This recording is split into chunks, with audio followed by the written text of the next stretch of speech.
Hey guys, আসসালামু আলাইকুম। Welcome back to my another video. আজকে আমি একটি নষ্ট এবং পুরানো একটা লাইট নিয়ে আসলাম যেটার মধ্যে জংও ধরে গেছে। এটা দিয়ে দেখেছি অনেক ইউটিউবাররা অনেক ক্রাফটস করেছে, তো ভাবলাম আমিও একটু করি। আমি এটা দিয়ে লাইট মাশরুম ঘর বানাবো। তো প্রথমেই আমি লাইটটা মাঝখান দিয়ে খুলে নিলাম।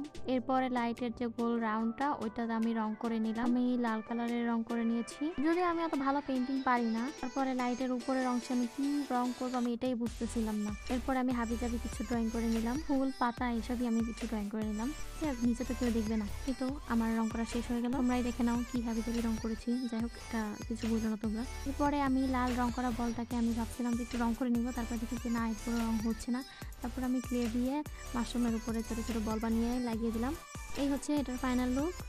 তোমরাই বলো যে কেমন হয়েছে, তোমাদের কাছে কেমন লেগেছে। জানি ভালো লাগেনি। এরপরে আমি যখন মাশরুমটা বসালাম তখন দেখি যে এটা পুরোই কভার হয়ে গেল। কি হলো, দেখি যে কোনো মতেই এটা হচ্ছে না, একদম পুরো ঢেকে যাচ্ছে। পরে আমি একটু উপরে ক্লে লাগিয়ে দিলাম, এরপরে দেখি ভালোভাবেই রয়েছে। যাই হোক গাইস, আজকের মতো এই পর্যন্ত। Thanks for watching. টাটা।